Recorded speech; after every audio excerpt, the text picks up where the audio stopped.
ओम शांति। आज मीठे प्यारे बाबा हमारे लिए कौन है? आज दुनिया में गुरु पूर्णिमा है, ठीक है। तो गुरु पूर्णिमा, तो गुरु क्या करता है? शिक्षा देता है, ज्ञान देता है।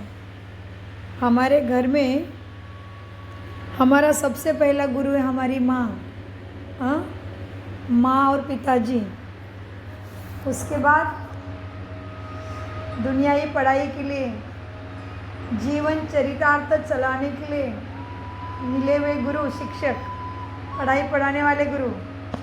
और जो हमें हर चीज़ छोटे से चलना भी किसी ने सिखाया है, वो भी हमारा गुरु है। तो प्रकृति भी हमारा गुरु है, वो भी हमें सिखाती है कि वो कैसे निरंतर सेवा करती है। किसी से कुछ लेती है क्या? जल तुमसे कुछ लेता है? नहीं लेता, है ना। तो हर कोई हमारे लिए गुरु ही है, हर कोई हमें कुछ सिखाता ही है। वैसे कोई ना कोई कुछ ना कुछ सिखाता ज़रूर है, लेकिन सच्चा गुरु कौन है पता है? जो सच में अज्ञान अंधेरे से हमें प्रकाश की तरफ लेके जाता है, हमारे जीवन में रोशनी करता है, वो सच्चा गुरु है परमपिता परमात्मा शिव बाबा, सदगति दाता, अमरनाथ, सोमनाथ, महाकालेश्वर। उसके कितने नाम हैं, जैसे उसके कर्तव्य और गुण हैं, उसके ही उतने ही उसके नाम हैं। तो जो गुरु माना क्या? जो मुझे अज्ञान अंधेरे से निकाल के प्रकाश के तरफ लेके जाने वाली दिव्य शक्ति सद्गुरु हमें परमपिता परमात्मा मिला। आज गुरु पूर्णिमा भी है और आज सद्गुरुवार भी है, इसलिए आप सबको बहुत बहुत शुभकामनाएं सद्गुरुवार के गुरु पूर्णिमा के लिए। तो गुरु पूर्णिमा मनाई जाती है, अमावस्या के बाद आती है पूर्णिमा, माना उजाला। जब सद्गुरु का प्रकाश, सत्य ज्ञान का प्रकाश हमारे जीवन में आया, तभी सच में सुख शांति के और सद्गति का प्रकाश हमें मिला। तो ये है गुरु पूर्णिमा। पूर्णिमा माना उजाला का प्रतीक है ना, सुख का प्रतीक, रोशनी का प्रतीक पूर्णिमा। हाँ, तो बहुत बहुत शुभकामनाएं गुरु पूर्णिमा के लिए। तो हम कामना करते हैं कि सभी को ही सच्चे गुरु, सत्य गुरु परमपिता परमात्मा की प्राप्ति हो, सभी ही उससे जीवन मुक्ति, हेल्थ, वेल्थ, हैप्पीनेस, सक्सेस और सद्गति का, सद्बुद्धि का वर्षा प्राप्त करें। सच में सबके जीवन में गुरु का प्रकाश प्राप्त हो, गुरु ज्ञान प्राप्त हो, यही हमारी सदा की शुभकामना और शुभ भावना है सबके लिए।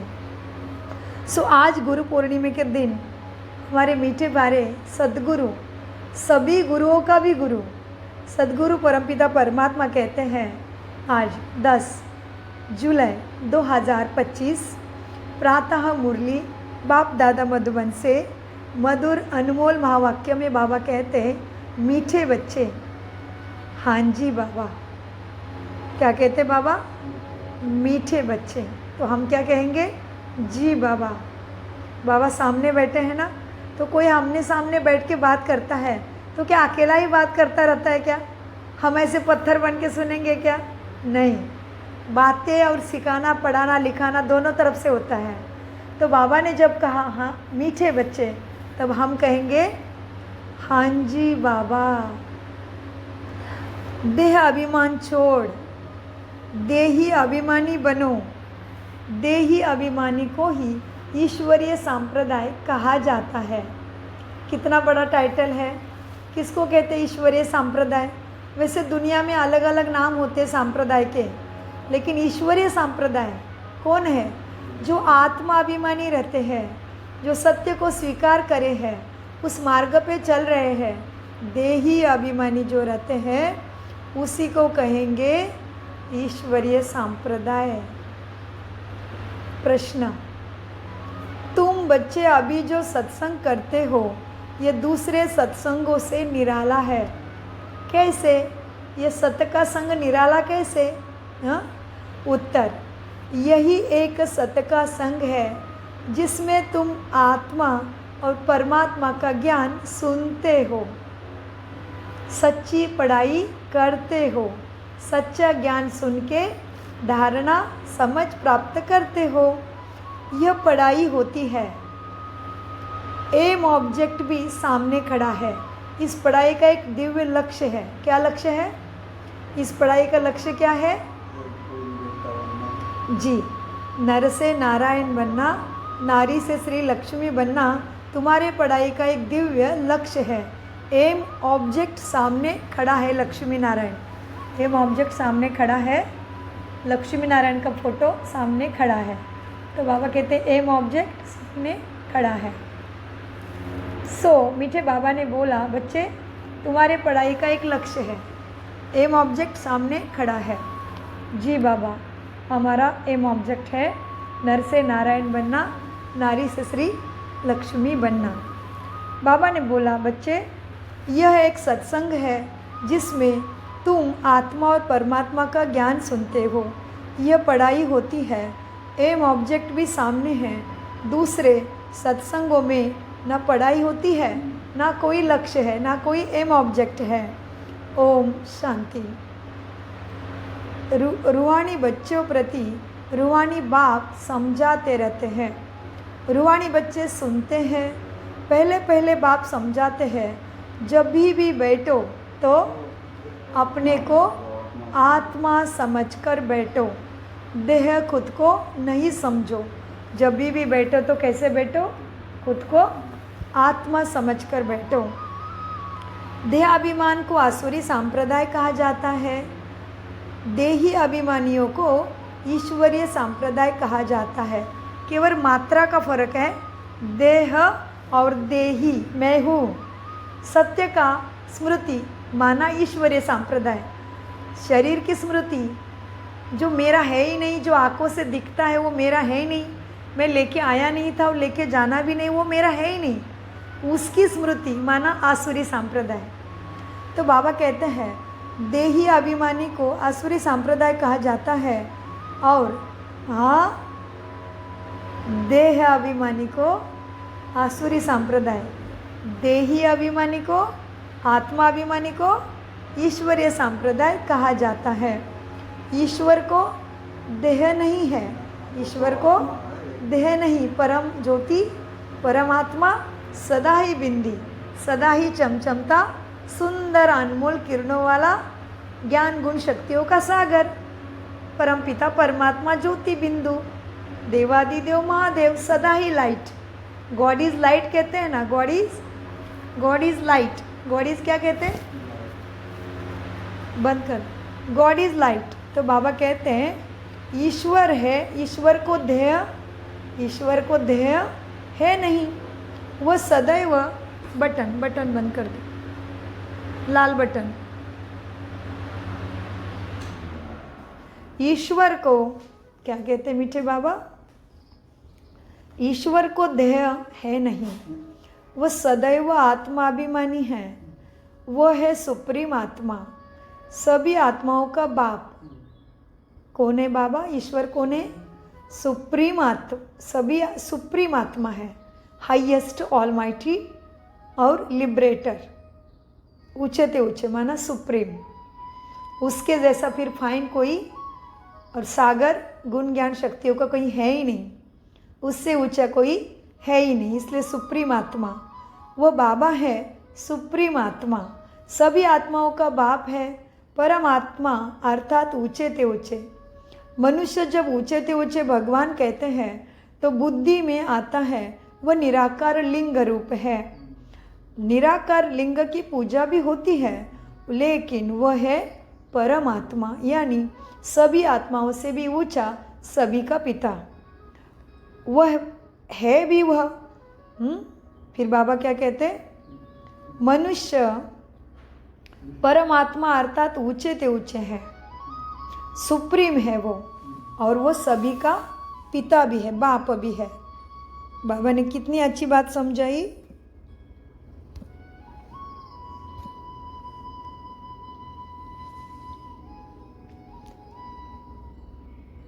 ईश्वर को देह है नहीं, वह सदैव आत्माभिमानी है। वह है सुप्रीम आत्मा। बाबा कैसा है? सुप्रीम आत्मा। सभी आत्माओं का बाप परमात्मा अर्थात ऊंचे ते ऊंचे। मनुष्य जब ऊंचे ते ऊंचे भगवान कहते हैं, मनुष्य जब ऊंचे ते ऊंचे भगवान कहते हैं तो बुद्धि में आता है वह निराकार लिंग रूप है। निराकार लिंग की पूजा भी होती है। वह है परमात्मा, यानी सभी आत्माओं से ऊंचे परम। वह भी आत्मा। बाबा कैसे हैं? वो भी आत्मा ही है, परंतु उच्च आत्मा है। वह जन्म मरण में नहीं आते हैं। बाबा की महिमा चल रही है आज। वो जन्म मरण में, माना राजयोग का दूसरा लेसन, पहला लेसन आज बाबा करा रहे हैं। बाबा निराकार लिंग की पूजा करते हैं उनकी। वो परमात्मा है, सबसे ऊंचा आत्मा है। वह जन्म मरण में नहीं आते, बाकी वो पुनर्जन्म, बाकी सब आत्माएं पुनर्जन्म लेते हैं और सभी है उसकी रचना। रचता तो एक परमपिता बाप ही है। ब्रह्मा विष्णु शंकर भी रचना है। मनुष्य सृष्टि भी सारी रचना है उसकी। मनुष्य सृष्टि भी सारी है रचना। रचता को बाप कहा जाता है। रचता को बाप कहा जाता है। पुरुष को भी रचता कहा जाता है ना। स्त्री को अडॉप्ट करते हैं हम। फिर क्या होता है स्त्री को? बाबा कहते हैं लौकिक पुरुष को भी क्रिएटर क्या कहते हैं? रचता कहते हैं, क्योंकि फैमिली रचने के लिए क्या करता है? स्त्री को अडॉप्ट करता है। फिर उनसे क्रिएट करते हैं, फिर पालना भी करते हैं। बस विनाश नहीं करते हैं, है ना। दुखों का, किसी के दुखों का, तम प्रधानता का विनाश वो नहीं करते पिता। कौन सा? लौकिक पिता, शरीर का पिता। बस विनाश वो नहीं कर सकते हैं। तो विनाश शब्दों की गहराई को समझना है, समझदारी से, ज्ञान की तीसरे नेत्रों से समझना है। विनाश मतलब क्या? हमारे अंदर के बुराई का विनाश, तमो प्रधानता का, दुखी पापी वृत्ति का विनाश। बस वो पिता विनाश नहीं करते। और जो धर्म संस्थापक होते हैं वह भी क्रिएट करते हैं, फिर उनकी पालना करते हैं अपने धर्म की। विनाश कोई भी नहीं करते। बेहद का बाप जिनको परमात्मा कहा जाता है, जैसे, और बाबा कितना कमाल का है, एक तो सदगति दे के दुर्गति का विनाश करता, और आत्मा का ज्ञान दे के झूठे देहाभिमान का विनाश करता, और हमें दुखपुरी के निकाल के सुखपुरी में लेके जाता। कलयुग का विनाश करता, स्वर्ग की स्थापना करता। तो कितनी वंडरफुल बात है। हमारे अंदर से असत्य का विनाश करता, सत्य की स्थापना करता, आत्मा अभिमानी बनाता। हाँ, तो कितना कमाल का विनाशकारी है। इसलिए उसको महाकाल भी कहते हैं, क्योंकि सभी को ही दुख के काल से निकाल देता है। सभी को, गुरुओं को भी गुरु का भी गुरु, धर्म पिताओं का भी गुरु, प्रकृति का भी मालिक, प्रकृति को भी सत्य प्रधान बनाता है। तो इसीलिए बाबा कितनी गहरी बात कहते हैं, लेकिन कितनी सहजता से कहते हैं। बाबा कहते हैं बच्चे देखो, धर्म संस्थापक आते हैं, अपना धर्म स्थापन करते हैं, तो उनके धर्म में भी वो उनकी धर्मों की संख्या बढ़ जाती मनुष्य की, तो उनकी पालना करते हैं। उनके अंदर से देहाभिमान का, बुराई का, असत्य का विनाश नहीं कर पाते हैं ना। उनको सत्य का भी परिचय देते हैं केवल, कि God is light, God is truth, God is all mighty, but God की प्राप्ति तो नहीं कराते ना। तो अज्ञान अंदर विनाश तो हुआ ही नहीं। उनके अंदर से भी असत्य का विनाश कर नहीं सके कोई भी धर्म संस्थापक, है ना। तो मीठे बाबा कहते हैं बच्चे, अब धर्म संस्थापक भी आते हैं तो क्या करते हैं? उनके धर्म का स्थापना करके पालना करते हैं, विनाश कोई भी नहीं करते। बेहद का बाप जिसको परमात्मा कहा जाता है, जैसे आत्मा का रूप बिंदी है। आत्मा का रूप कैसा है? बिंदी है। हाँ जी, वैसे ही परमपिता का भी रूप बिंदी, प्रकाश स्वरूप लाइट का सितारा ही है। वैसे ही जैसा आत्मा का रूप बिंदी है, वैसे परमात्मा का रूप भी बिंदी है, लेकिन वो गुणों में, शक्तियों में सागर है। गुण ज्ञान शक्तियों में सागर है। और हम क्या होते हैं? सागर बनते हैं, लेकिन मास्टर सागर। फिर जन्म मृत्यु का खेल खेल के उतरती कला में आते हैं। हमारा ये खेल चालू रहता है, सत्व प्रधान से लेके तमो प्रधान, तमो प्रधान से लेके सत्व प्रधान, सतयुग से लेके फिर से कलयुग में, फिर कलयुग से लेके फिर से चढ़ना सतयुग में। ये खेल दिन रात जैसे हमारा चालू रहता। लेकिन वो कैसा है? वो भी हमारे जैसे बिंदु ही है, प्रकाश ही है, लेकिन सागर है, परम है, और वो जन्म मरण से भी न्यारे है ना।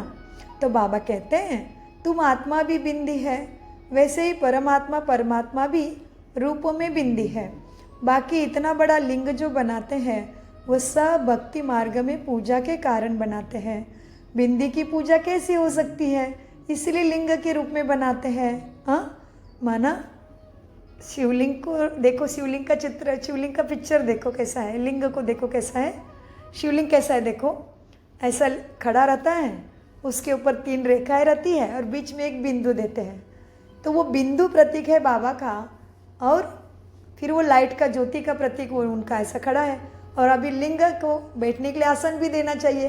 देखो हमारे घर में कोई भी आता है तो हम बैठने के लिए आसन देते हैं ना, आदर से। तो वो जो लिंग का जैसे साइन ऐसे बनाया है, ऐसे वो उनको बैठने के लिए आसन दिया है भक्ति में। तो जो 3 रेखा, क्योंकि वो त्रिकालदर्शी है, त्रिलोकीनाथ है और त्रिनेत्री है, और हमें भी ऐसा मास्टर त्रिनेत्री बनाता है, तीनों कालों का ज्ञान देता है, तीनों लोकों का मालिक है। इसीलिए वो त्रिनेत्री त्रिकालदर्शी है, निराकार दिव्य ज्योति बिंदु स्वरूपम है, सबका ही पिता है।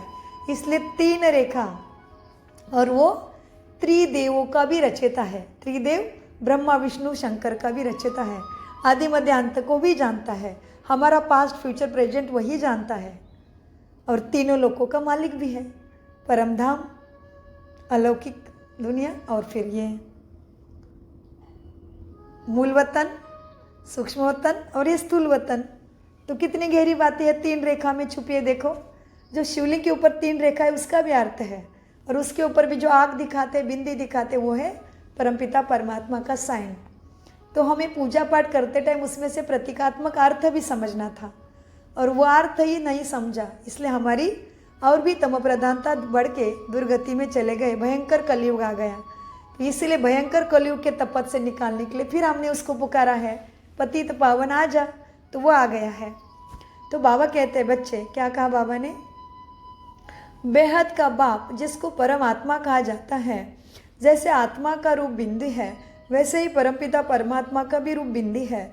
बाकी इतना बड़ा कोई लिंग जो बनाते हैं वह सब भक्ति मार्ग में पूजा के कारण बनाते हैं। बिंदी की पूजा कैसे हो सकती है? इसलिए लिंग में रचना करते हैं। बाप की पूजा करने के लिए बाप को लिंग के रूप में बनाते हैं।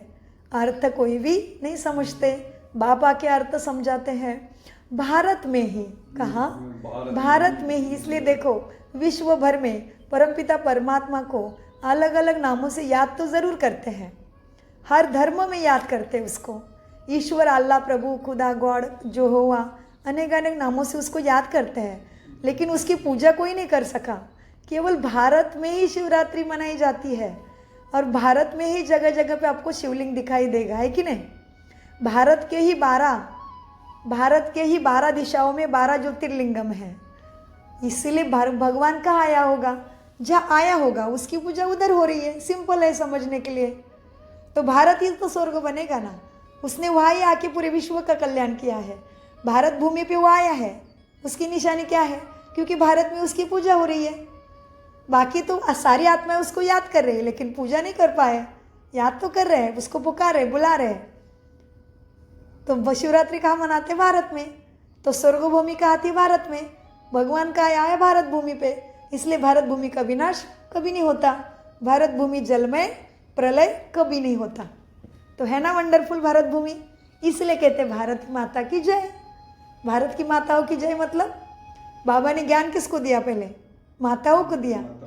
ब्रह्मा को भी माँ बनाया। तो माता कौन है? जिन्होंने परमात्मा को पहचाना, उन माताओं का जय हो रहा है।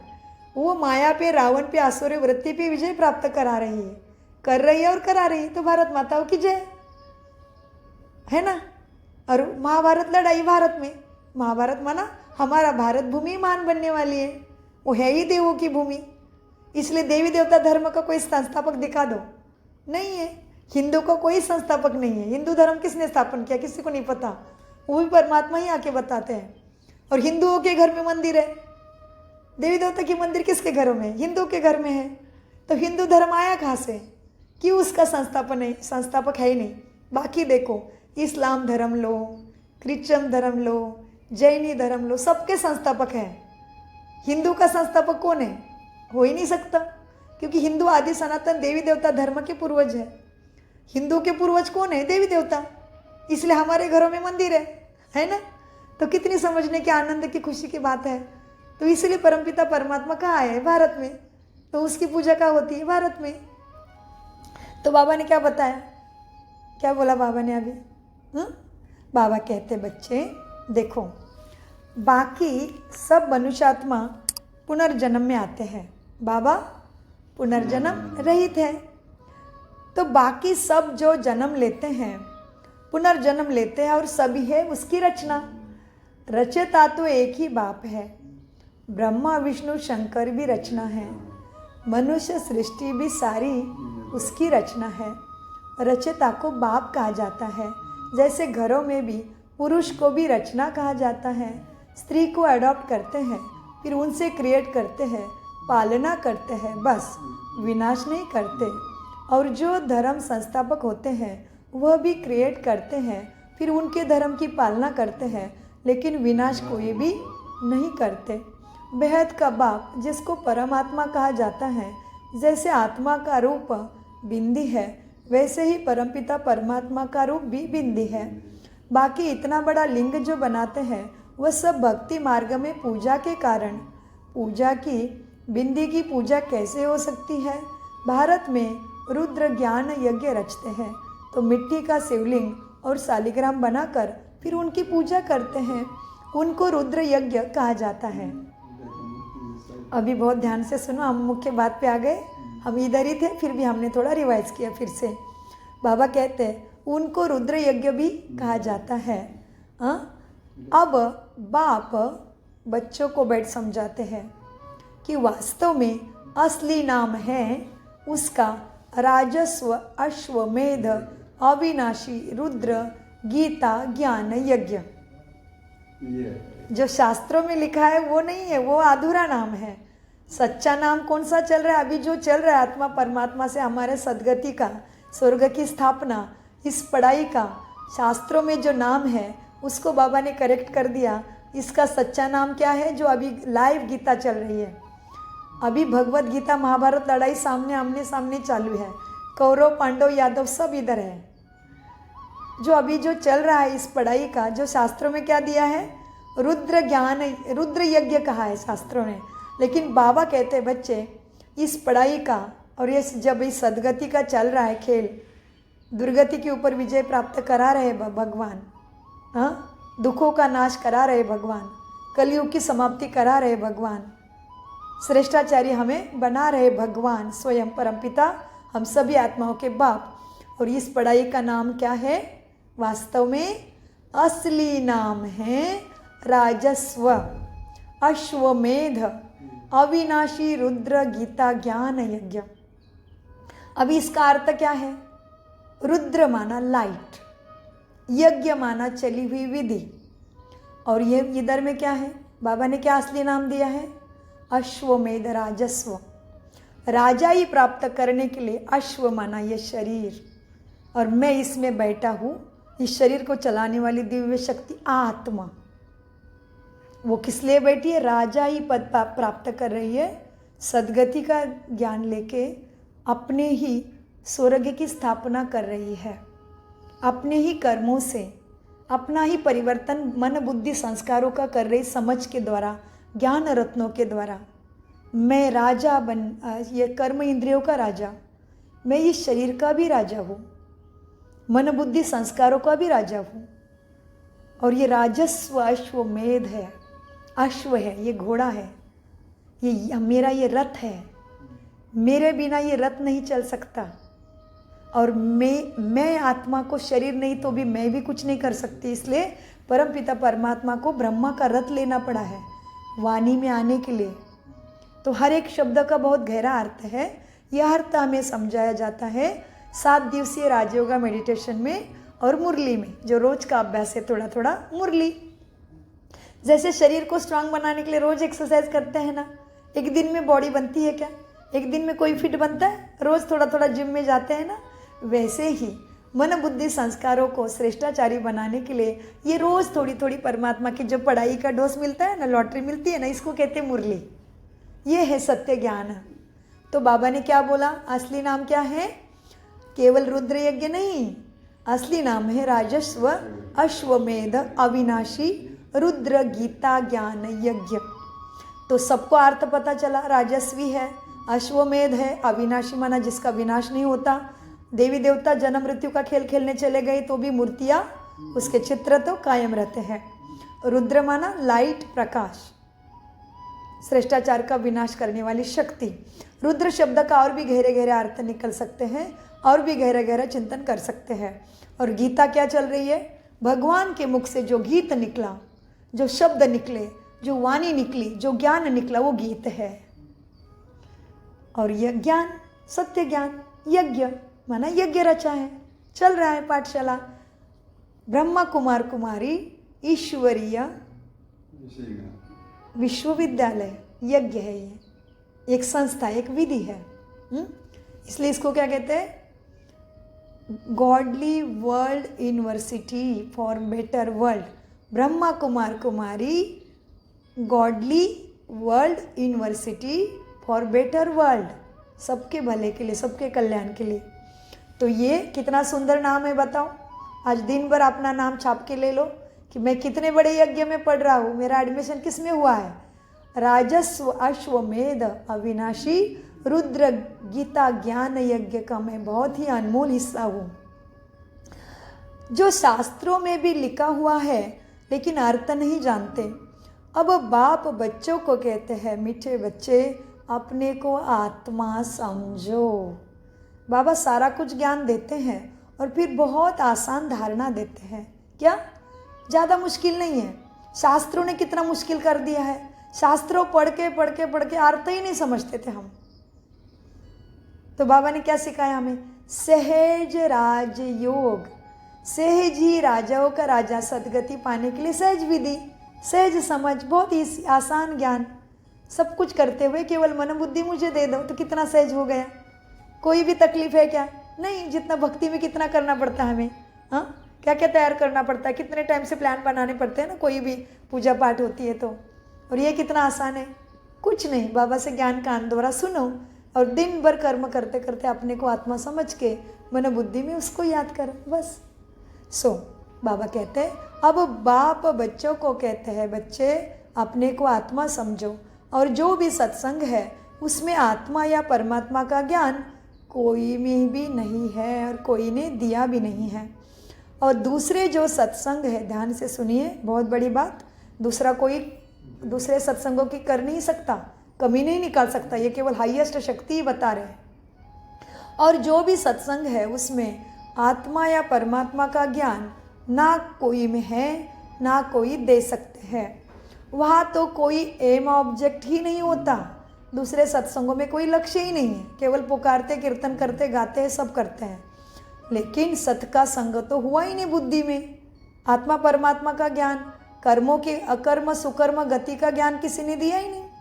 तो बाबा क्लियर बताते हैं, और जो भी सत्संग है उसमें आत्मा या परमात्मा का ज्ञान न कोई में है ना कोई दे सकता है। वहाँ तो कोई दूसरे सत्संगों में कोई एम ऑब्जेक्ट भी नहीं है। तुम बच्चे तो अभी पढ़ाई पढ़ रहे हो, नर से नारायण, नारी से श्री लक्ष्मी बनने के लिए। तुम अजानते हो, क्या जानते हैं हम? तुम जानते हो आत्मा शरीर में प्रवेश करती है। आत्मा वास्तव में अविनाशी है, अजर अमर अविनाशी आत्मा है। शरीर विनाशी है। शरीर द्वारा आत्मा पाठ बजाती है, अपनी भूमिका निभाती है। शरीर द्वारा आत्मा पाठ बजाती है। तुम जानते हो आत्मा तो शरीर है नहीं, आत्मा शरीर अलग है, आत्मा और शरीर अलग है। आत्मा का कोई, आत्मा तो आत्मा है, आत्मा अशरीरी है ना।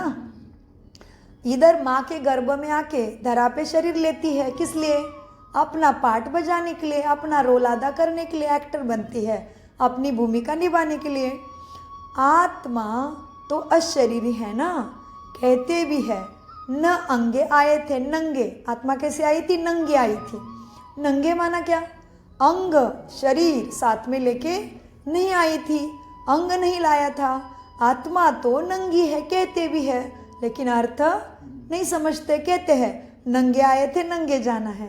हाँ, सो बाबा कहते हैं, कहते भी है नंगे आए थे नंगे जाना है, लेकिन अर्थ नहीं जानते। नंगे माना क्या? ये अंग लेके नहीं आए थे, अंग माना शरीर, और लेकर भी नहीं जाना है माना नंगे। आत्मा नंगी आती है नंगी जाती माना न अंग, शरीर साथ में लेके नहीं जाती है। शरीर धारण किया है, फिर उसने शरीर धारण किया है, शरीर में प्रवेश किया है। जैसे हमने कपड़े भी, ये शरीर पे अभी वस्त्र धारण किया है, तो वस्त्र किसने धारण किया है? शरीर ने। वैसे आत्मा ने क्या धारण किया? ये शरीर। हाँ, किस लिए? पाठ बजाने के लिए, भूमिका अदा करने के लिए। तो बाबा कहते हैं बच्चे, आत्मा ने शरीर धारण किया, फिर शरीर छोड़कर नंगे जाना है। यह बाप तुम बच्चों को ही बैठ समझाते हैं, यह भी बच्चे जानते हैं। मीठे बच्चे, भारत में सतयुग था तो देवी देवताओं का राज्य था, एक ही धर्म था भारत में। देवी देवता का राज्य था, तभी एक ही देवता ही धर्म था, एक ही देवी देवता ही धर्म था। यह भी भारतवासी अभी नहीं जानते हैं, सब कुछ भूल गए हैं, इसलिए सब कुछ भूल गए भारतवासी, इसलिए दुर्गति में चले गए हैं। बाप को जिन्होंने नहीं जाना, बाप को जी, बाप को जिसने नहीं जाना उसने जीवन में आके कुछ भी नहीं जाना। ये तो सच बात है। अगर जिसने मुझे इस धरा पे भेजा है, जिसने मुझे प्रकृति का सुंदर शरीर दिया, जो मेरे शरीर के अंदर दिन रात खून का अभिषेक कर रहा है, लाल खून बना रहा है, मैं कितने भी प्रकार का अन्न क्यों ना खाऊं, लेकिन किसी का भी खून लाल के बिना नीला काला नहीं बनता, लाल ही बनता है। एवं विज्ञान कितना भी उचित हुआ है, फिर भी आज भी किसी भी प्रयोगशाला में खून बनाने नहीं आया है। प्रयोग तो अथाह चल रहे हैं, लेकिन किसी को भी उसमें सफलता, आज तक किसी भी साइंटिस्ट को खून बनाने आया ही नहीं है। प्रयोग चल रहे हैं, उनके एक्सपेरिमेंट चल रहे हैं। बच्चा भी बनाने आ गया, बच्चा भी बनाने आ गया, केवल माँ का गर्भ चाहिए, बच्चा भी बनाने आ गया साइंस को, लेकिन खून बनाने किसी को भी नहीं आया। इससे तो समझो कि खून बनाने वाली दिव्य शक्ति कौन है? वही मेरा परमपिता परमात्मा, हम सभी आत्माओं के पिता, सद्गति दाता, मुक्ति दाता परमपिता परमात्मा ही वो शक्ति है जो हम सभी के शरीर में दिन रात खून का अभिषेक कर रही है। और फिर जो हमारे ऊपर आता है तकलीफ, वह अपने अपने कर्मों का हिसाब है। उसमें से भी कैसे तुम बाहर निकल सकते हो, वो भी वो प्राणेश्वर परमपिता परमात्मा 7 दिवसीय मेडिटेशन में हमें विधि पूर्वक सिखाते हैं। और फिर रोज़ थोड़ा थोड़ा मुरली का, सद्गति का ज्ञान हमें बुद्धि में देते हैं, ताकि हमारा मन सत्व प्रदान, सुखमय, श्रेष्ठाचारी बन जाए। बस बहुत सिंपल है, कोई कन्फ्यूजन की बात ही नहीं इसमें। इसलिए इसको कहते हैं सहज राजयोगा। सहज है, कंफ्यूज होने की बात नहीं है। घर बार धर्म जाति भेद पंथ कर्तव्य कर्म छोड़ने की बिल्कुल भी बात नहीं है, इसलिए ये सहज है। सो मीठे बच्चे, क्या बोला बाबा ने? तुम बच्चे जानते हो भारत में ही सतयुग था। भारत में क्या था? सतयुग था। तो देवी देवताओं का राज्य था, एक ही देवी देवता धर्म भारत में ही था शुरू में। यह भी भारतवासी अभी भूल गए हैं, नहीं जानते हैं। बाप को जिसने नहीं जाना उसने जीवन में आके कुछ भी नहीं ना जाना। जो बाप मेरे ऊपर दिन रात खून का अभिषेक करता है, मुझे आत्मा का शरीर में जो खून चल रहा है, मैं कैसा भी खाना खाता हूँ तो वो सभी का खून लाल ही बनता है। तो वो शक्ति को नहीं जाना तो तुमने जीवन में आके कुछ भी नहीं जाना। प्राचीन ऋषि मुनि भी कहते थे, क्या कहते थे प्राचीन ऋषि मुनि? ऋषि मुनि को हम बहुत दैदीप्यमान मानते हैं ना, थे भी उतने दैदीप्यमान ऋषि मुनि।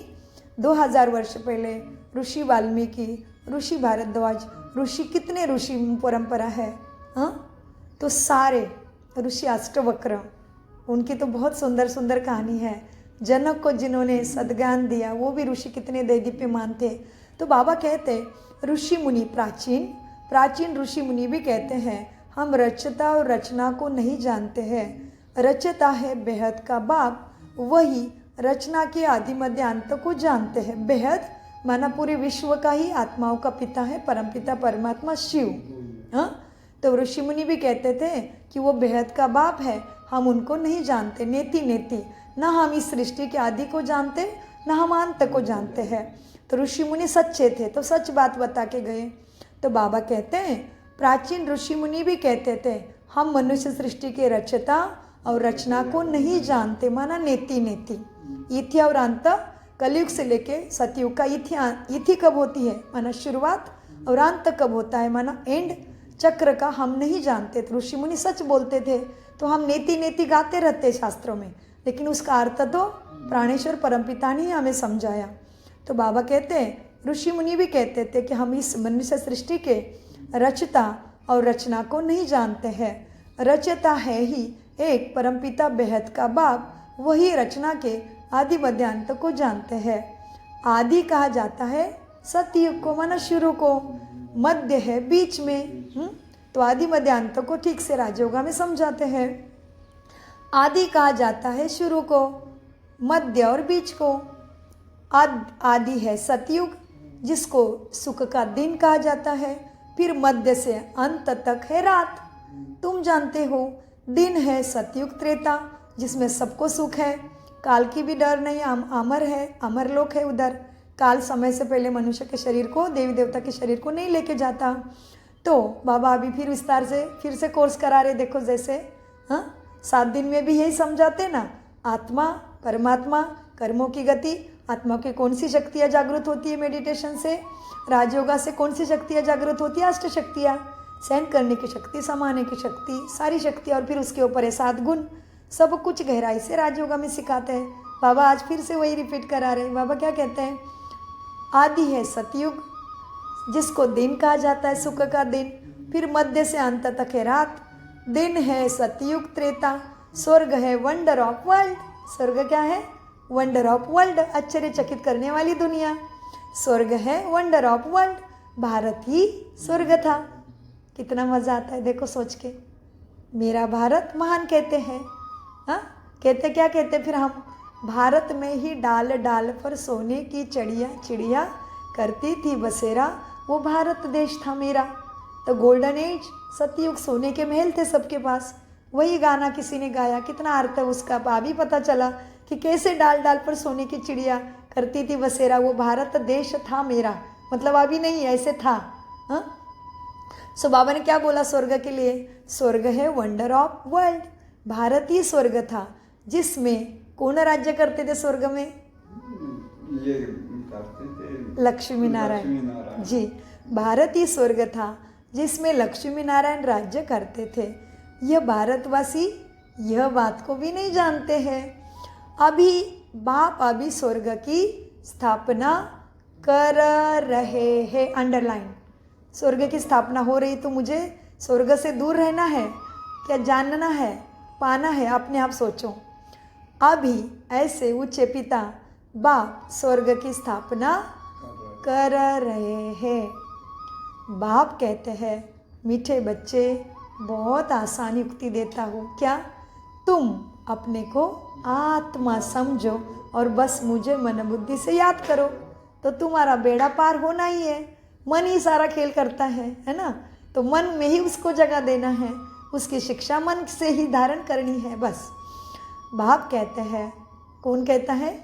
बाप घर में भी कहते हैं ना कोई कोई, मैं तेरा बाप हूँ, मुझे ठीक से पता है, मेरी बात सुन, कोई कोई बच्चा बात नहीं मानते तो पिता कहते हैं ना लौकिक में भी, अरे मैं बाप हूँ, मुझे सब पता है, इसलिए बाप भी कहते हैं। बाबा क्या कहते हैं? बाप कहते हैं बच्चे तुम्हें सब कुछ मिलेगा, सुख शांति शक्ति प्रेम आनंद, लेकिन मेरी बात सुनो, क्या तुम अपने को आत्मा समझो।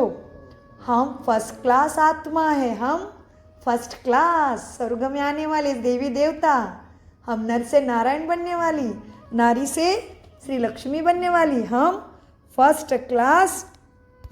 क्या कहते बाबा, क्या ध्यान में रखो, हम फर्स्ट क्लास आत्मा हैं।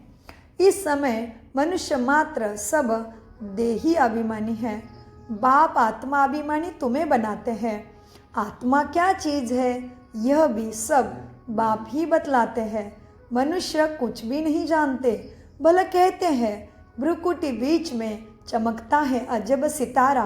किसी किसी को आत्मा का साक्षात्कार होता है, दिव्य पुरुषों को, हाँ, लेकिन बाबा कहते हैं, मनुष्य कहते हैं भ्रुकुटी बीच। कहाँ है भ्रुकुटी? जहाँ तिलक लगाते हैं, जहाँ हम बिंदी लगाते हैं। भारत में तो तिलक की कितनी सुंदर प्रथा है। किसके लिए थी तिलक की प्रथा? स्वयं की याद के लिए, आत्मा चेतन शक्ति की मुझे याद रहे कि मैं इधर बैठा हूँ, इसलिए ये रथ चल रहा है, इसलिए मनोबुद्धि काम कर रहे हैं। तो ये कितनी सुंदर बातें देखो, हमारे संस्कृति में सब में ज्ञान ही भरा था, सब में हमें भगवान के सत्य उपस्थिति का याद ही दिलाना था, लेकिन हम सब कुछ करते रहे, अर्थ को भूल गए। तो बाबा हमें व्यर्थ से समर्थ बनाने आ गए हैं। तो बाबा कहते हैं मनुष्य कुछ भी नहीं जानते, भले कहते हैं भ्रुकुटी बीच चमकता है अजब सितारा, परंतु वह सितारा क्या है, वो कैसा बैठा है, कहाँ से आया है, कैसे उसकी सदगति होगी, उसको भगवान प्राप्ति कैसी होगी, कुछ भी नहीं जानते, केवल कहते रहते हैं। अब वो अजब सितारा है क्या, कैसे उसमें पाठ भरा हुआ है जन्म मृत्यु का, वह कुछ भी नहीं जानते। अभी तुमको बाप ने समझाया है, मीठे बच्चे, तुम भारतवासियों को 84 जन्मों का पाठ बजाना होता है। भारत ही उच्च खंड है। देखो नशा चढ़ा रहे ना बाबा कि तुम्हें ही देवी देवता पद मिलना है, तुम्हें ही 84 का पाठ बजाना है, भारत ही सबसे ऊंचा खंड है। हाँ, कितना नशा चल रहा है। तो हमारे संस्कार हमें चेक करना पड़ेगा, कैसे संस्कार है मेरे, मैं कितना भाग्यशाली हूँ। भारत भूमि पे इस रत्न ने जन्म लिया है ना, कल्याणकारी पुरुषोत्तम संगम युग में। हाँ, तो बाबा कहते हैं और क्या हुआ फिर क्या कहानी बनाई है, कुंभकर्ण भारत के सोए रहेंगे, परदेश वाले आके माखन खा के जाएंगे। इसीलिए तो 140 देशों के आत्माओं ने परमात्मा से सदगति लेना चालू है, वो स्वर्गपद पा रहे हैं, और हम भारतवासी कुंभकर्ण ना बने। हाँ, तो इसलिए तो कितना सुंदर है कुंभकर्ण की कहानी भी, उसको जगाने के लिए दाल तोशा कितना सारा करते थे। तो ये हमारे ही लिए ही है। सर्व की सदगति करने बाप यहाँ आते हैं। हाँ, तुम भारतवासियों को 84 जन्मों का पाठ बजाना होता है। भारत ही उच्च खंड है, जो भी मनुष्य मात्र है नहीं जानते हैं उनको यह तीर्थ लग। कितनी सुंदर बात कही है बाबा ने भारत के लिए कि भारत ही सबसे ऊंचा तीर्थ है, इसलिए तो भारत माता की जय कहते हैं। हाँ, बाकी किसी देश की जय कहते हैं क्या? किसी ने कहा अमेरिका माता, जापान माता, चाइना माता की जय नहीं कहा। किसी की भी माता उद्धार की सदगति नहीं दे सकती है, क्योंकि उन्होंने थोड़ी ना पहले भगवान को पहचाना।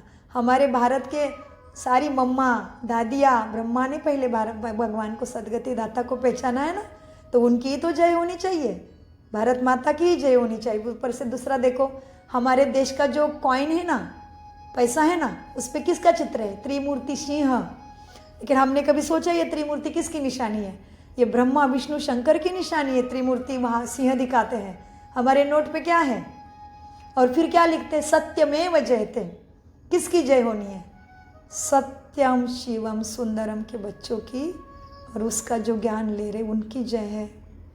सत्यम सत्यमेव जयते, हर शब्द का, हर रिचुअल का अर्थ है, उसमें से हमें सीखना था। सो बाबा ने क्या कहा फिर से? भारत में पहले देवी देवता थे।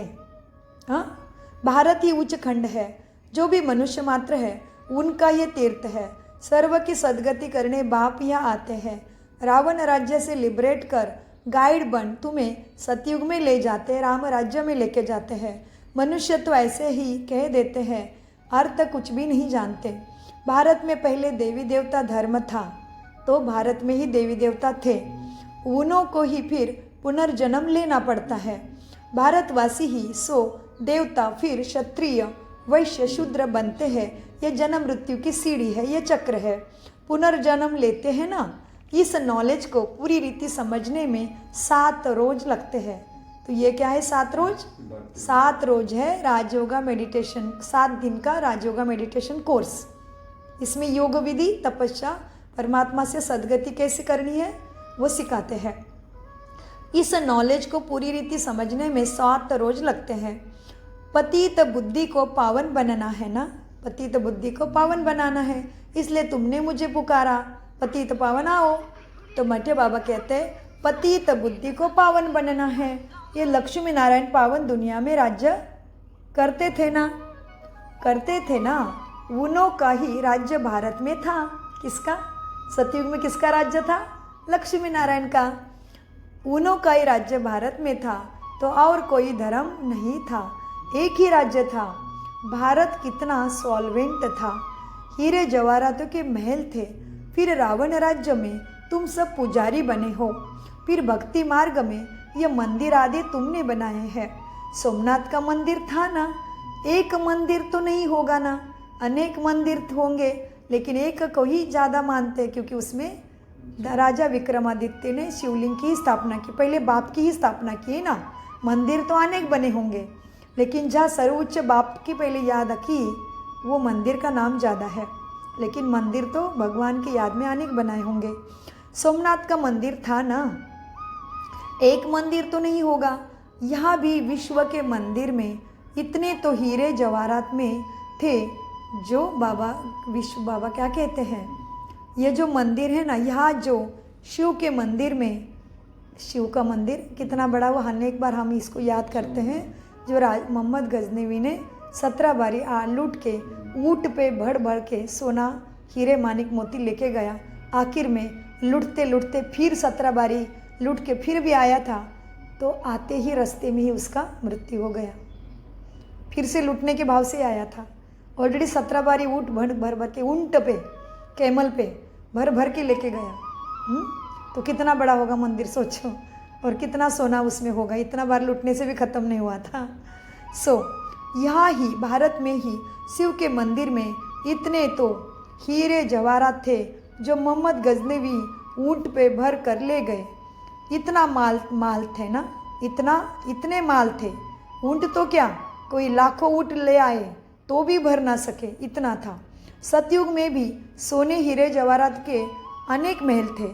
मोहम्मद गजनवी तो अभी आया है, ये तो दोपहर की बात है।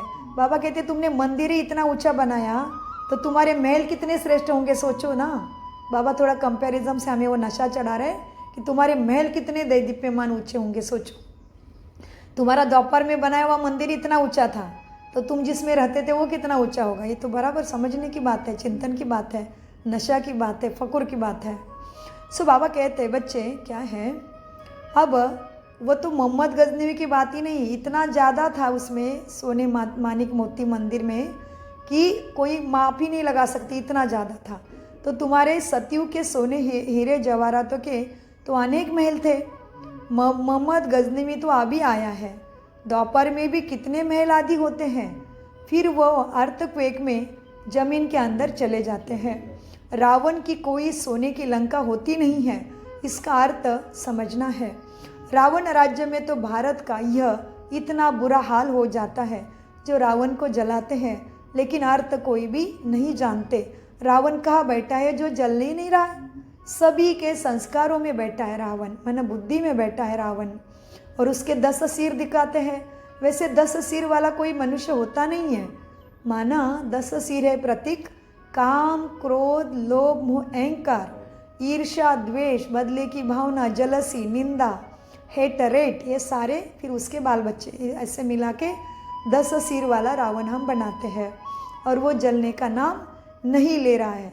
जब राम परमपिता परमात्मा मन को शांति देने वाला आता नहीं है, तब तक वो राम कभी जला नहीं है। इसका अर्थ समझना है। इसलिए राम भी कितने राम हैं देखो। एक कहते घट में बैठा राम, माना आत्मा को भी राम कहा हमने। और फिर कहते प्रभु रामचंद्र सीता मैया का राम। और फिर एक है राम नाम सत्य वाला राम।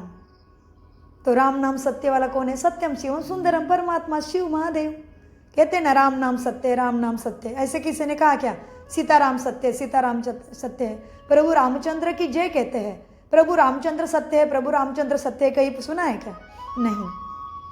प्रभु रामचंद्र त्रेता के राजा महाराजा थे, वो देवता हैं। लेकिन राम नाम सत्य कौन है वो जानो। मन को आराम देने वाला। कैसा आराम देता है? सदगति का ज्ञान देके, शांति सधर्म का पहचान देके, आत्मा को सत्यता की पहचान देता है। बस वो राजयोगा में पता चलता है कैसा वो राम नाम सत्य है। सो बाबा कहते बच्चे क्या है, सारी बातें गाते हैं, रिचुअल करते हैं, लेकिन अर्थ नहीं समझते। जैसे आज गुरु पूर्णिमा है, लेकिन सच में हमारे जीवन में उजाला कैसे होगा वो कोई नहीं जानता है। कौन सा गुरु मुझे प्रकाश के तरफ लेके जाएगा वो नहीं जानते हैं। वो सच्चे गुरु है परमपिता परमात्मा, जो मेरा जीवन प्रकाशमय करता है अनेक जन्मों के लिए।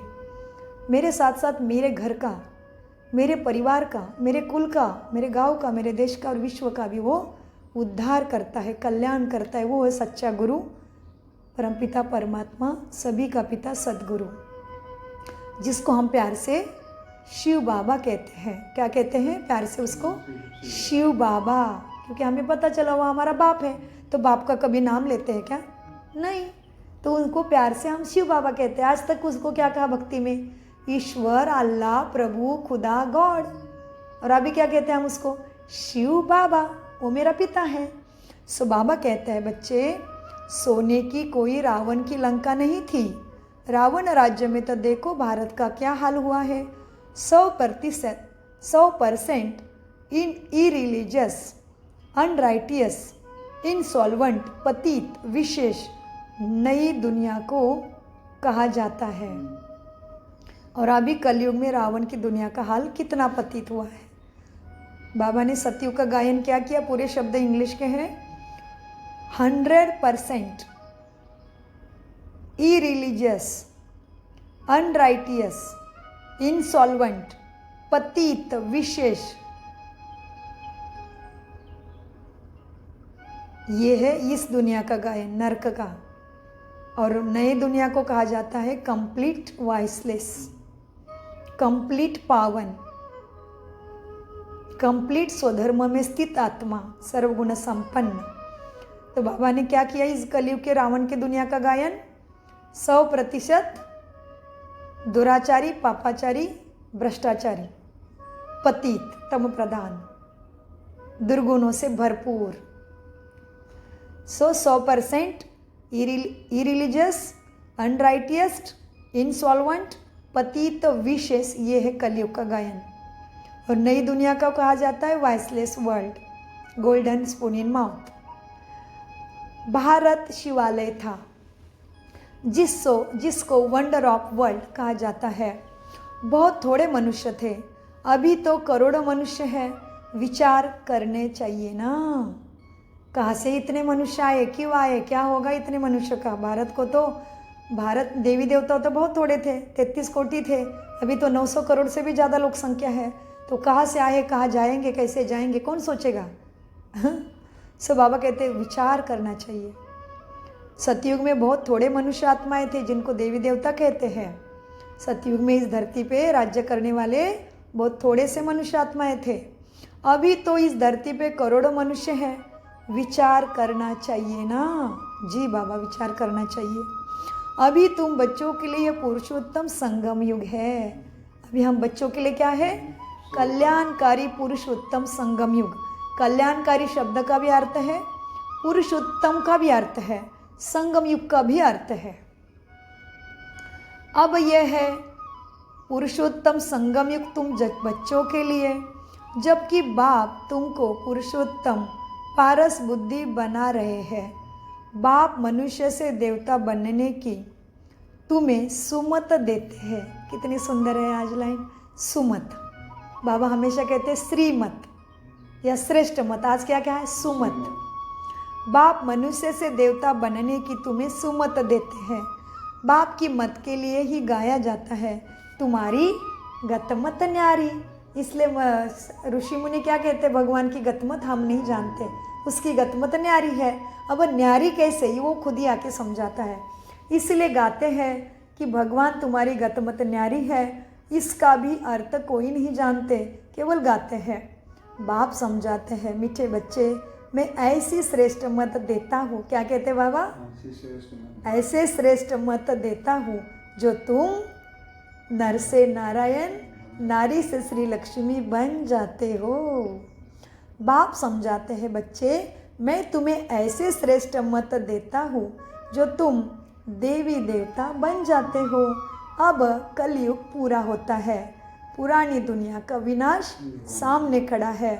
विनाश शब्द का चिंतन हमने अनेक बार किया है, इसलिए विनाश शब्द को गहराई से समझो। विनाश माना केवल धरती जलमय होनी है, सब मर जाने, ये नहीं है। विनाश का सच्चा अर्थ समझो राजयोगा मेडिटेशन में, और हम अनेक रोज ही मुरली में विनाश शब्द का चिंतन करते हैं। इसके ऊपर बहुत मनन मंथन किया है। दुनिया का विनाश सामने खड़ा है। मनुष्य बिल्कुल ही घोर अंधियारे में कुंभकर्ण की नींद में सोए पड़े हैं, क्योंकि कहते हैं, शास्त्रों में लिखा है, कलयुग तो अभी बच्चा है। 40,000 वर्ष पड़े हैं, ऐसे शास्त्रों में लिखा है कि कलयुग के अभी 40,000 वर्ष पड़े हैं, अभी तो बच्चा है। नहीं, इतना बुरा हाल है तो क्या बच्चे का होता है कि बुरा हाल? बाबा कहते हैं, वास्तव में कलयुग के लिए कहते हैं, शास्त्र में लिखा है कि कलयुग अभी बच्चा है, मतलब छोटा है, अभी अभी शुरू हुआ है। ऐसे समझ रहे कलयुग को? बच्चा माना सोचते अभी अभी शुरू हुआ है, नहीं, कलयुग का अंत है, अभी शुरू नहीं हुआ है। अभी शास्त्रों में लिखा है कलयुग तो अभी बच्चा है, कलयुग के साथ 40,000 पड़े हैं, नहीं। 84 लाख योनियाँ समझने के कारण कल्प की आयु भी लंबी चौड़ी शास्त्र में लिख दी है। वास्तव में इस कल्प की आयु सतयुग से लेकर कलयुग तक केवल 5,000 वर्ष है। 84 लाख योनि की बात नहीं है, 84 योनि भी नहीं है, और 40,000 वर्ष की बात भी नहीं है। वास्तव में है 5,000 वर्ष की बात। अभी देखो, शास्त्रों का खंडन करना, शास्त्रों के अंदर से सत्यता बताना, ये ऑलमाइटी के सिवाय, सर्वशक्तिमान परम शक्ति के सिवाय किसी की ताकत है क्या? कोई में ये ताकत। शास्त्रों में हमें इतना क्लियर किसी ने बताया नहीं। ये केवल हाईएस्ट शक्ति ऑलमाइटी परमपिता परमात्मा ही कर सकता है। तो ये ज्ञान उसी का है। ये बात को प्रूव होने के लिए बहुत सारी बातें क्लियर है, इसलिए कन्फ्यूजन में नहीं जाना। बाबा कहते हैं, वास्तव में ये कलयुग से लेकर सतयुग की आयु 5,000 वर्ष की है। बाप समझाते हैं, बच्चे तुम 84 जन्म लेते हो, ना कि 84 लाख। बेहद का बाप तो इन सब शास्त्र आदि को जानते हैं ना, तब तो कहते हैं ये सब है भक्ति मार्ग की बातें, इससे तुम्हें सद्गति का ज्ञान नहीं मिला। जो आधा कल्प ये भक्ति मार्ग की बातें चलती है, इससे कोई मुझे नहीं मिलता। ये शास्त्रों की बातों से मुझे किसी ने भी प्राप्त नहीं किया। यह भी विचार करने की बात है। अगर कल्प की आयु लाखों वर्ष दे, कल्प की आयु लाखों वर्ष दे, फिर तो संख्या मनुष्य की बहुत प्रचंड हो जाएगी, मोजमाप भी नहीं कर पाएंगे। अगर विचार करने की बात है, अगर कल्प की आयु लाखों वर्ष दे दी, फिर तो संख्या बहुत होनी चाहिए, जबकि क्रिश्चियन की संख्या 2000 वर्ष में इतनी हुई है। भारत का असूल धर्म देवी देवता धर्म है। क्लियर बताया? इतना क्लियर बताने की हिम्मत है किसी में? है किसी में? किसी गुरु गोसाई में या किसी धर्मपिता में इतनी हिम्मत थी? नहीं। केवल ऑलमाइटी अथॉरिटी, सर्वोच्च परमपिता परमात्मा ही बता सकता है, जो हम सबका बाप है। भारत का असूल धर्म देवी देवता धर्म है। वह चला आना चाहिए, वो फिर से आएगा। रिपीट चक्र फिरता है, घूमता चक्र कभी रुकता नहीं। भारत का असूल धर्म देवी देवता धर्म है, वह चला आना चाहिए, परंतु आदि सनातन देवी देवता धर्म को भूल जाने कारण कह देते हैं हमारा धर्म हिंदू है। कितनी सुंदर बात है समझने के लिए। अपने देवी देवता धर्म को अपने को भूल गए, इसलिए क्या कहते हैं, हिंदू हम हिंदू है। लेकिन हिंदू का धर्म संस्थापक दिखाओ ना फिर। जैसे सारे धर्म को स्थापन करने वाला उनका धर्म संस्थापक है, हिंदू धर्म को किसने स्थापन किया? किसी ने भी नहीं किया है। देवी देवता स्वयं को भूल गए, इसलिए हिंदू कहने लगे। और इसकी भी एक सुंदर सच्ची कहानी है। हिंदू नदी के किनारे थोड़े लोग रहने लगे और उन्होंने अपने को हिंदू नदी थी, जैसे गंगा यमुना सरस्वती नदी है ना, वैसे हिंदू नाम की नदी थी हिंद नदी के किनारे ये सारे रहने लगे थे, थोड़ा थोड़ा जत्था। और फिर धीरे धीरे उन्होंने अपना नाम हिंदू रख दिया। हिंदू नदी के किनारे, जैसे ये थाई लोग, ये हम जिस देश में बैठे हैं यहाँ पे भाषा है थाई भाषा, ठीक है। इनके भाषा का नाम क्या है? थाई। हाँ, तो थाई भाषा है। तो इधर रहने वाले लोगों ने इस जमीन का नाम क्या रख दिया? थाईलैंड। किसकी लैंड? थाई लोगों की लैंड, थाईलैंड। मतलब इस लैंड पे रहते, इस धरती पे रहते, तो थाईलैंड। वैसे इनकी भाषा है थाई। जैसे जैसे कि कहते हैं हिंदवी स्वराज्य की स्थापना। किसकी स्थापना? हिंदवी। हिंदवी माना उस धर्म के लोगों की स्थापना कर रहे हैं। पुनर्स्थापना शिवाजी महाराज जी ने किया, तो कहते हिंदवी स्वराज्य की स्थापना, हिंदवी। तो हर शब्द का अर्थ है ना। वैसे ही बाबा कहते हैं, बच्चे हिंदू कोई धर्म नहीं है, ये देवी देवता ही जन्म मृत्यु का खेल खेलते खेलते अपने को भूल गए। आत्मा बैटरी सत्व प्रधान से तम प्रधान हो गई, तो स्वयं को हिंदू कहने लगे बस। इसलिए हमारे धर्म का कोई संस्थापक नहीं है। और हमारे धर्म में ही घर घर में क्या है? मंदिर है। किसका? इष्ट देव, कुल देव, ग्राम देवत का मंदिर। ये बहुत गहरी बातें हैं, क्योंकि उन्होंने हमारे लिए कुछ किया था, हम ही थे, तो हम ही अपने को पूजेंगे ना। जैसे आज घरों में नानी दादी चाची गई है तो उसके फोटो रखते हैं ना, तो यही देवी देवता हमारे पूर्वज है, इष्ट देव है, कुल देव है, तो उनके हमारे पास पूजा है। कितना आसान है समझने के लिए। तो किस बात की कन्फ्यूजन है? क्यों परमात्मा से हम दूर रहे? क्यों हम अपना जन्म सिद्ध अधिकार नहीं प्राप्त करके स्वर्गवास प्राप्त नहीं करें? केवल फोटो पे लिखते रहेंगे क्या स्वर्गवास हुआ, स्वर्ग पधारा? नहीं जाना है स्वयं को? पूछो अपने आप को। मीठे बच्चे देखो, अब बाबा कहते हैं, बच्चे सनातन आदि सनातन देवी देवता धर्मों को भूल जाने कारण कह देते हमारा धर्म हिंदू है। हिंदू धर्म तो होता ही नहीं। भारत कितना ऊंचा था। भारत में आदि सनातन देवी देवता था, धर्म था, तो विष्णुपुरी थी। देवी देवता धर्म था, तभी धरती पे क्या थी? विष्णुपुरी। अभी क्या है? रावणपुरी मायापुरी। कली राक्षस पीछे पड़ा है, कलियुगपुरी है। जब भारत में देवी देवता, भारत भूमि पे विश्व में देवी देवता राज्य करते थे, तभी ये क्या था? विष्णुपुरी। माना लक्ष्मी के 2 हाथ और नारायण जी के 2 हाथ। विष्णु हमने चतुर्भुज दिखाया ना, विष्णु को हमने अष्टभुजा दिखाया क्या? नहीं। देवियों को अष्टभुजा दी है, ब्रह्मा को अनेक भुजा दी है, 10 भुजा दी है। कभी कभी देवियों को भी 10 भुजा कर दिखाते हैं, लेकिन विष्णु को 10 भुजा दी। विष्णु को 10 हाथ दिखाए। कितने? 4 हाथ। 2 हाथ लक्ष्मी के, 2 हाथ नारायण के, तो 4 हाथ लक्ष्मी नारायण। तो विष्णु कहा, क्यों? वैकुंठ में रहते थे। वैकुंठ माना स्वर्ग में, तो उसका को बहुत गहरा अर्थ है। कौन समझाता है? राजयोगा में ब्रह्म पिता परमात्मा समझाता है ये सारे अर्थ। तो बाबा कहते हैं, बच्चे क्या कहा बाबा ने? देवी देवता धर्म था तो धरती पे विष्णुपुरी थी, माना स्वर्ग था। अब है रावणपुरी। वही देवी देवताएं 84 जन्म के बाद क्या के क्या तुम बन गए हो।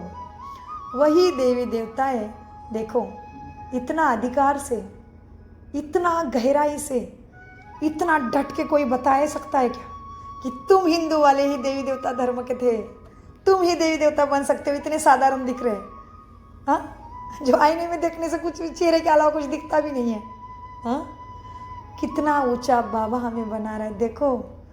सो बाबा कहते हैं, वही देवी देवता है, तुम 84 जन्म लेके क्या बन गए हो। कितनी सुंदर बात कही है ना बाबा ने। देवी देवता धर्म था तो विष्णुपुरी थी, अब है रावणपुरी। वही देवी देवताएं 84 जन्म के बाद क्या बन गए हैं। देवताओं को वॉइसलेस समझ, देवताओं को वॉइसलेस समझ, अपने को विकारी विशेष, देवताओं को पावन वॉइसलेस समझते हैं और अपने को विकारी पतित समझते हैं, इसलिए देवताओं के आगे जाके माथा टेकते हैं और पूजा करते हैं, लोटांगन भी करते हैं। क्योंकि मनुष्य क्या हो गया, खुद विकारी, तमो प्रधान विकारी हो गया, काम क्रोध लोभ मोह अहंकार का अंश आ गया, तो अपने को पतित समझते हैं। और देवी देवता श्रेष्ठ थे, वो पावन थे, इसलिए उनके सामने जाके माथा टेकते हैं। ये भगवान ही स्वयं आके समझाता है कि बच्चे तुम ही पूज्य थे, तुम ही जन्म मृत्यु का खेल खेला, और कभी भी आत्मा बैटरी ने स्वयं को सत्व प्रधान बनाने का पुरुषार्थ किया ही नहीं। आत्मा बैटरी ने स्वयं को कभी चार्ज किया ही नहीं, तो हम तमो प्रधान बने, फिर से पढ़ के सत्व प्रधान बनेंगे। जैसे कोई भी चीज़ का ज्ञान लेना है, हमें पता नहीं है तो हम ज्ञान लेते हैं ना, समझ लेते हैं ना, इन्फॉर्मेशन लेते हैं तो हमें उस चीज़ का ज्ञान होता है ना। वैसे ही ये सदगति का ज्ञान है, बहुत आसान है। सो बाबा कहते हैं मीठे बच्चे देखो, अब क्यों देवताओं की पूजा करते हैं मनुष्य, क्योंकि मनुष्य समझता है हम पतित बन गए, देवता तो ऐसे पावन पवित्र थे, वाइसलेस थे, हम अभी विशेष बन गए हैं। अपने को विशेष समझ उन्हों की पूजा करते हैं। सतयुग में भारत वाइसलेस था, संपूर्ण पावन था, सतो प्रधान था, नई दुनिया थी। सतयुग में नई दुनिया, भारत वाइसलेस था, नई दुनिया थी, जिसको नया भारत कहते हैं। यह है पुराना भारत, कलयुग। नया भारत क्या था, नया भारत क्या था, पुराना भारत क्या है। नई दुनिया में भारत ही नया था, अब पुरानी दुनिया में भारत भी पुराना है। क्या गति हो गई है, भारत ही स्वर्ग था बच्चे, अब भारत ही और पूरी दुनिया ही नर्क बन गई है। भारत मोस्ट सॉल्वेंट था, संपूर्ण पवित्र मनुष्य के संस्कार थे, देवी देवता के सुंदर, सर्वगुणों से संपन्न, अहिंसा परमो धर्म, संपूर्ण निर्विकारी भारत था। भारत ही मोस्ट सॉल्वेंट था, भारत में ही मोस्ट इंसॉल्वेंट है। अभी भारत ही ज़्यादा दुराचारी, पापाचारी, भ्रष्टाचारी, अत्याचारी बन गया।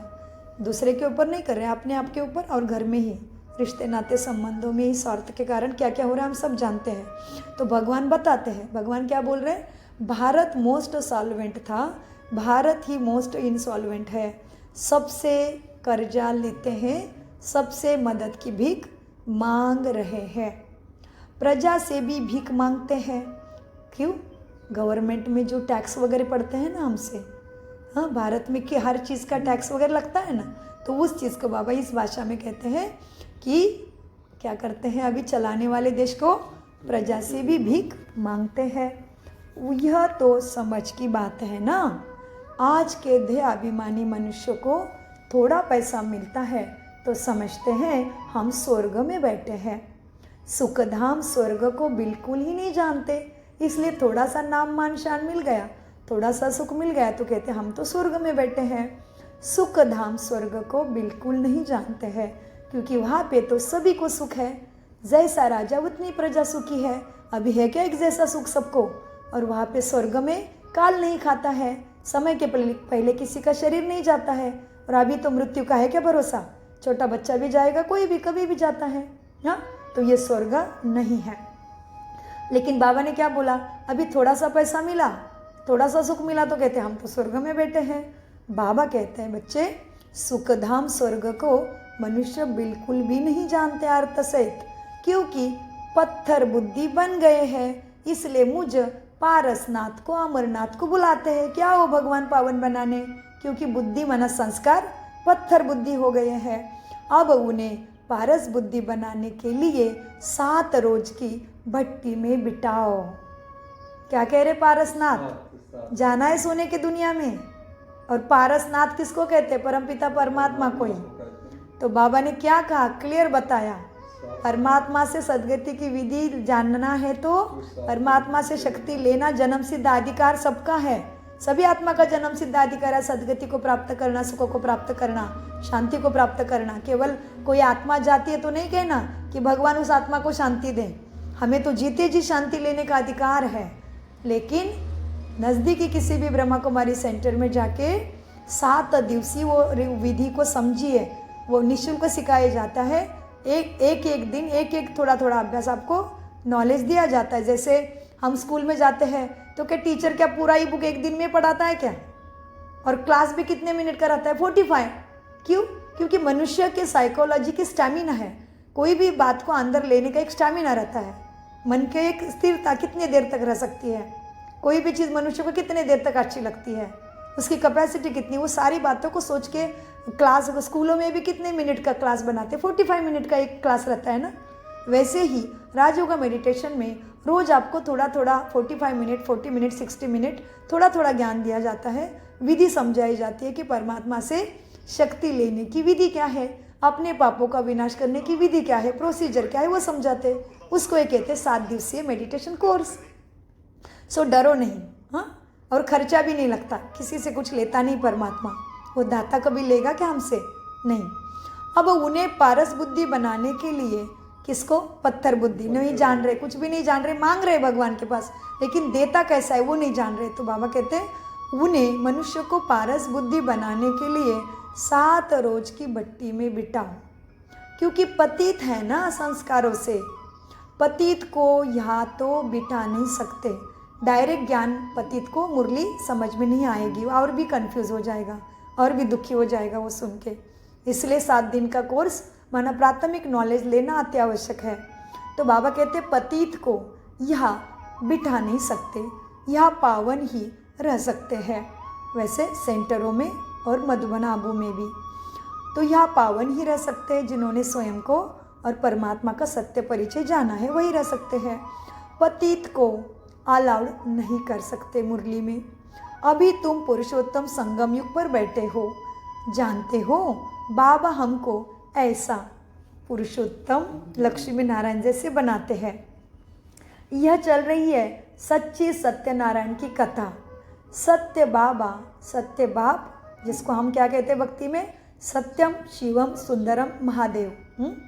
तो अभी बाबा कहते यह सच्ची सत्यनारायण की कथा है। सत्य बाप तुमको नर से नारायण बनाने का राजयोग सिखाते हैं, और अभी सिखला भी रहे हैं।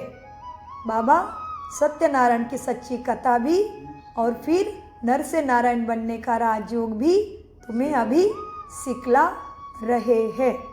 ज्ञान सिर्फ एक बाप के पास है, जिसको ज्ञान का सागर कहा जाता है। शांति का सागर, पवित्रता का सागर, यह उस एक के ही महिमा है, दूसरे कोई की महिमा हो नहीं सकती। देवताओं की महिमा अलग है, परमपिता परमात्मा शिव की महिमा अलग है। ये बात सच है ना। देवताओं को क्या कहते हैं? कृष्ण का ही ले लो, क्या कहते हैं उसको? श्याम सुंदर, सर्वगुण संपन्न, 16 कला संपूर्ण, संपूर्ण निर्विकारी, मर्यादा पुरुषोत्तम, अहिंसा परम धर्म, ये देवी देवताओं का गायन है। और परमात्मा का क्या है? सद्गति दाता, अमरनाथ, पारसनाथ, वैद्यनाथ, भोलेनाथ, महाकालेश्वर, कितने नाम हैं। तो ये क्या होगा? उसकी महिमा हो गई है। तो बाबा क्या कहते हैं? देवताओं की महिमा अलग है, परमपिता परमात्मा की महिमा, शिव की महिमा अलग है। वह तुम सभी जीवों का बाप है। बाबा कौन है? हमारा बाप है।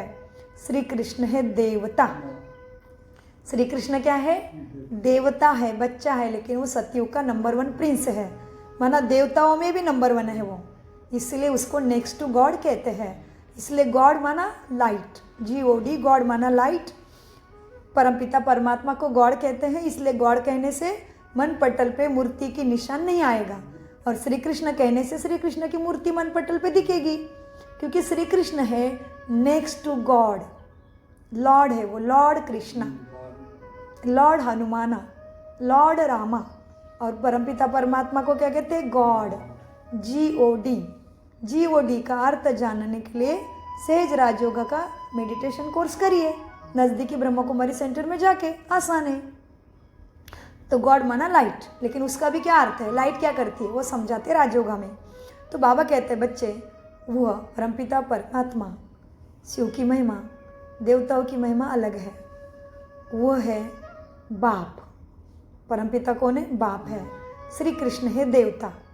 सूर्यवंशी सो चंद्रवंशी, चंद्रवंशी सो वैश्यावंशी, माना वो उत्तरती कला में जन्म मृत्यु का खेल खेलने वाला है। कौन? श्री कृष्ण। इसलिए उसको श्याम से सुंदर कहते हैं।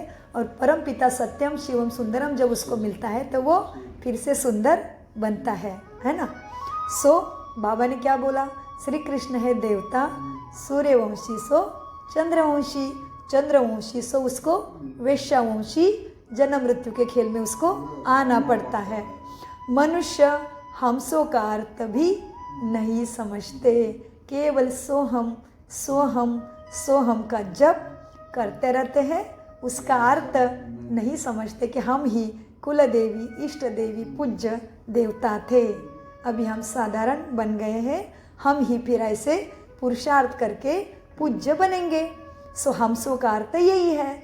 मनुष्य हमसों का अर्थ नहीं जानते कि हम ही सूर्यवंशी, चंद्रवंशी, वैश्यवंशी बनते हैं। मन हम ही सतो प्रधान, सतो रजो तमो में आते हैं, इसलिए कलयुग को तमो प्रधान कहते हैं। मनुष्य हमसों का अर्थ भी नहीं समझते, हम आत्मा सो परमात्मा कह देते हैं। कितना रॉन्ग कहते हैं कि आत्मा ही परमात्मा है। भगवान बाप को बच्चा एक हो सकता है क्या? कभी बाप बच्चा कभी एक हो सकता है? हाँ, बाप जैसा बच्चा हो सकता है, उसके जैसे लक्षण हो सकते हैं, उसके जैसे कलाकृति हो सकती है, दिख भी सकता है बाप जैसे, लेकिन बाप बाप है, बच्चा बच्चा है। तो बाबा कहते हैं मनुष्य आत्मा परमात्मा एक ही है कहते हैं, मतलब आत्मा ही भगवान। भगवान खुद को भी कहते हैं मैं ही भगवान हूँ, मैं ही मनुष्य हूँ, मैं ही सब कुछ हूँ। ये कहना रॉन्ग है। तो बाबा कहते हैं हम आत्मा सो परमात्मा कह देते हैं मनुष्य। कितना रॉन्ग है ये कहना। भगवान मनुष्य, भगवान और देवी देवता अलग है। देवी देवता है, महादेव महादेव है। God is God, God is light, God is truth, God is almighty. देवी देवता है, इसलिए देवी देवता अनेक है और भगवान को क्या कहते हैं? भगवान एक है। God is one, God is truth, God is light, God is all mighty. और देवी देवता 33 कोटि। कितने देवी देवता है? अष्टरत्न भी है, नवरत्न भी है, 108 की माला भी है, फिर 16,108 की माला भी बनाते हैं, फिर 33 कोटि भी गाते हैं। तो भगवान और देवी देवता एक कैसे हो सकते हैं? फिर क्यों बोला भगवान एक है और देवी देवता 33 कोटि है? तो कितना समझने के लिए आसान कर दिया ना बाबा ने। तो बाबा कहते हैं मनुष्य हमसों का अर्थ भी नहीं समझते, हम आत्मा सो परमात्मा कह देते हैं। कितना रॉन्ग है। अभी तुम समझते हो कि भारत ही चढ़ती कला और उतरती कला में जा रहा है। भारत ही चढ़ती कला और उतरती कला कैसी होती है अभी तुम समझते हो। क्यों समझते? बाप ने तुम्हें अर्थ सहित बैठ के समझाया है। बाप अभी भी समझा रहे हैं। तो हम गहरी मुरली कर रहे हैं, अभ्यास। मुरली का अभ्यास ज़्यादा किया मतलब क्या किया? ज़्यादा पुण्य जमा किया। पढ़ाई का भी पुण्य है, सुनने का भी पुण्य है, उसके याद में बैठने का भी पुण्य है ना। समय को सफल कर रहे हैं। बाबा हमें ज़्यादा पढ़ाई क्यों करा रहे हैं? क्योंकि हम अभी आए हैं, हम पहले से ब्रह्मा के टाइम से आए ही नहीं हैं। हाँ, सो बाबा कहते बच्चे हम आत्मा सो परमात्मा, मनुष्य सोहम का अर्थ नहीं समझते हैं। हम आत्मा सो परमात्मा कह देते हैं। कितना रॉन्ग है। सोहम का अर्थ है तुम ही नर से नारायण, नारी से श्री लक्ष्मी बनते हो। फिर तुम जन्म मृत्यु का खेल खेलते खेलते फिर से नारी बनते हो। फिर पुरुषार्थ करके परमात्मा से बुद्धि लगा के फिर से तुम देवी देवता, इष्ट देव, आदिदेव बनते हो। सो अभी तुम समझते हो भारत की चढ़ती कला और उतरती कला कैसे होती है। यह ज्ञान है सदगति का, दुर्गति का नहीं है, सदगति का है। यह ज्ञान है। बाकी सब है भक्ति मार्ग, जो भक्ति करते करते तुम चढ़ती कला में नहीं गए और ही तमो प्रधान बनते गए और ही दुराचारी और श्रेष्ठाचार को भूल गए और ही दुराचारी बनते गए। तो ये है ज्ञान, वाह बाकी सब है भक्ति। सतयुग में जब पावन थे ना तुम, कहा थे? सतयुग में जब पावन थे ना, राजा रानी का राज्य चलता था। वहाँ वजीर की भी ज़रूरत नहीं है। राजा स्वयं ही इतना सक्षम है, अपना राज्य कारोबार चलाता है। उसको किसी गाइड की ज़रूरत नहीं है, किसी मार्गदर्शन की ज़रूरत वहाँ नहीं है। राजा रानी का राज्य था सतयुग में। वहाँ वजीर भी नहीं होता, क्योंकि राजा रानी खुद ही मालिक है। बाप से वर्षा लिया हुआ है ना, उसमें बहुत अकल है। किसमें? सतयुग के राजा रानी में, लक्ष्मी नारायण में। उसमें सब अकल है। लक्ष्मी नारायण को कोई की राय लेने की दरकार नहीं है। वह वजीर सतयुग में होते नहीं हैं। भारत जैसा पवित्र देश और कोई था नहीं। महान पवित्र देश था भारत, नाम ही था स्वर्ग। भारत में ही स्वर्ग का गायन है। भारत के लोग ही, कोई भी मरता है तो उसके फोटो के नीचे स्वर्गवास हुआ, स्वर्ग पधारा बोलते हैं। और बाहर के लोग कहते, क्या कहते हैं? हेवनली अबोर्ड, हेवनली अबोर्ड कहते हैं। हाँ? अब महान पवित्र देश था, नाम ही था स्वर्ग। वैकुंठ विष्णुपुरी स्वर्ग है। अब क्या बना है? भगवान को भूल गए, स्वयं को भूल गए, सत्यता को भूल गए, सत्यता से दूर हो गए तो आत्मा चार्ज हुई नहीं, सदगति से दूर हुई तो दुर्गति होना बराबर है ना, एक ही चीज़ हो जाएगी ना एक बार में। तो बाबा कहते हैं अभी है भारत और पूरी दुनिया नर्क, इसलिए इसको कलयुग कहते हैं। एक तो काल राक्षस सबके पीछे पड़ा है, कभी भी किसके साथ कुछ भी हो सकता है, और अचानक का टाइम है। दुख दर्द भी कभी भी आ रहा है, अभी सुख है, कल क्या होगा पता नहीं। तो ये कलयुग नर्क है, दुख ही दुख लगा पड़ा है। इसलिए मुझे बुलाते हैं, पतित पावन आओ, हमें पार कराओ, हमारी नैया तुम्हारे हवाले। नर्क से फिर स्वर्ग बाप ही बनाएगा, ये बहुत समझने की बात है। अच्छा, मीठे मीठे सिखिल दे बच्चों प्रति माता पिता बाप दादा का याद प्यारा और गुड मॉर्निंग। रूहानी बाप की रूहानी बच्चों को नमस्ते। हम रूहानी बच्चों की रूहानी बाप दादा को याद प्यार गुड मॉर्निंग। नमस्ते प्यारे बाबा नमस्ते। हम हैं सत बुद्धि से सब कुछ समझते, धारण करते और कराते। क्यों ये इधर हाथ लगा दिया? धारणा बुद्धि में करनी है। मन बुद्धि संस्कार आत्मा के अति सूक्ष्म कर्मचारी उसके साथ चले जाते हैं, इसलिए आत्मा के साथ क्या जाएगा? मन बुद्धि संस्कार। आप कहोगे आपको किसने बताया? आप जाके राजयोग मेडिटेशन के द्वारा जान लो, कोर्स के द्वारा। अब धारणा के लिए मुख्य सार, एक बाप की सुमत पर चलकर मनुष्य से देवता बनना है।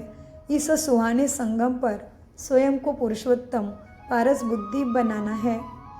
7 रोज की भट्टी में बैठ पतित बुद्धि को पावन बनाना है। सत्य बाप से सत्य नारायण की सच्ची कथा सुनकर नर से नारायण बनने का पुरुषार्थ करना ही है, और दूसरे को कराने की निरंतर सेवा की लगन भी रखनी है। सेवा सफल होगी खुद के अंदर जब धारणा होगी तभी। वरदान, हर खजानों को बाप के डायरेक्शन प्रमाण कार्य में लगाने वाले ऑनेस्ट व ईमानदार भव। वरदान लेते हैं। ऑनेस्टी और ईमानदारी क्या होती है समझो भगवान के द्वारा। हर खजाने को बाप के डायरेक्शन प्रमाण कार्य में लगाने वाले ऑनेस्ट व ईमानदार भव। ऑनेस्ट और ईमानदार भव।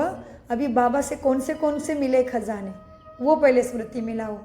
ज्ञान, गुण, शक्तियाँ, श्वास, श्रेष्ठ संकल्पों का खजाना, समय का खजाना, और फिर बाबा से मिली हुई शक्तियों का, ज्ञान का, गुण का खजाने। ये सारे खजाने बाबा से मिला हुआ है।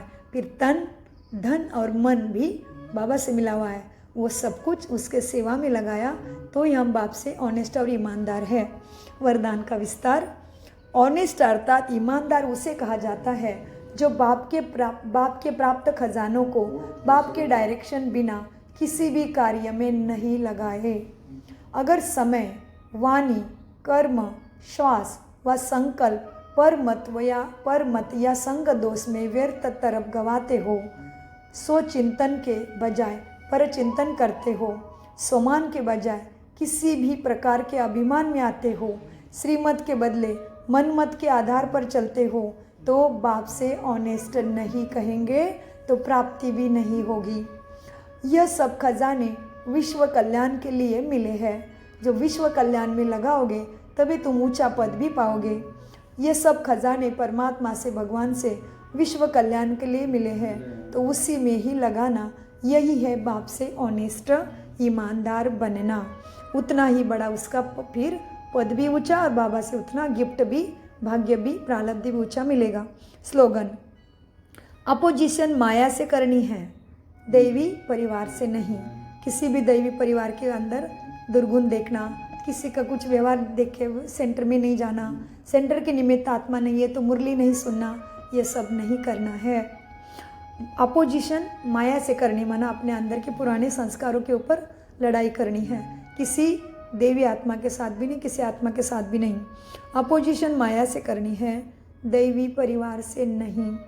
अव्यक्त इशारे, संकल्प की शक्ति जमा कर श्रेष्ठ सेवा के निमित्त बनो। सभी आत्माएं एक ही बेहद का परिवार है। बहुत सुंदर महावाक्य। सभी आत्माएं, हिंदू मुस्लिम सिख ईसाई करके झगड़ने का टाइम नहीं है। जिसको जो करना करने दो। मुझे अपनी और अपने कुल का उद्धार करना है तो अपने लिए श्वास खत्म होने से पहले जागो। सभी आत्माएं एक ही बेहद का परिवार है। इसलिए हमने क्या गाया? सभी आत्माएं, है ना? तो हमने क्या गाया? हिंदू मुस्लिम सिख ईसाई हम सब है भाई भाई। तो क्यों भाई भाई? क्योंकि परमपिता परमात्मा खून का अभिषेक करने वाला, हम सभी जीवों को खून का अभिषेक करके प्रेम करने वाला और फिर सदगति का ज्ञान दे के प्रेम करने वाला, प्रेम बरसाने वाला बाप सबका एक ही है। इसलिए हमने कहा हिंदू मुस्लिम सिख ईसाई हम सब है भाई भाई, क्योंकि हम सभी आत्माओं का पिता एक है। इसलिए कहते हैं कि पहले गाने में बहुत अर्थ थे। अभी जो गाने बने उसका अर्थ तो छोड़ो, उससे तो मनुष्य और भी विकारों में जा रहा है। लेकिन पहले जो गाने बनाते थे वो आत्माएं भी इतनी श्रेष्ठ थे। वो जो गाने रचने वाली मनुष्य आत्माएं भी उतनी स्वभाव संस्कार से श्रेष्ठ होगी, तो उसको इतनी अच्छी रचना सोचती है। तो बाबा कहते हैं बच्चे, सभी आत्माएं सभी आत्माएं एक ही बेहद का परिवार है। अपने परिवार की कोई भी आत्मा वरदान से वंचित न रह जाए, ऐसे उमंग उत्साह का श्रेष्ठ संकल्प दिल में सदा रहे। अपनी प्रवृत्ति में ही बिजी नहीं रहना। प्रवृत्ति मना अपना ही काम दाम धंधा दौरी तो करनी है, लेकिन उसमें ही पूरा टाइम खत्म हो ऐसा नहीं करना। अपनी प्रवृत्ति में ही बिजी नहीं रहना। बेहद की स्टेज पर, बेहद सबका कल्याण करना है ना, बेहद की स्टेज पर स्थित हो, बेहद की आत्माओं की सेवा का श्रेष्ठ संकल्प करो। यही सफलता का सहज साधन है। ओम शांति, ओम शांति, ओम शांति। मीठे प्यारे बाप दादा का, अभी बाप दादा से बोलने से कंफ्यूज नहीं होना। बाप माना मीठे प्यारे परमपिता शिव बाबा और ब्रह्मा बाबा का अनगिनत पदम गुना शुक्रिया शुक्रिया शुक्रिया। कम बोलो, धीरे बोलो, सोच समझ कर बोलो और प्यार से सबके साथ निभाओ। मेरा तो एक शिव बाबा, दूसरा ना कोई, शिव बाबा सदा याद है।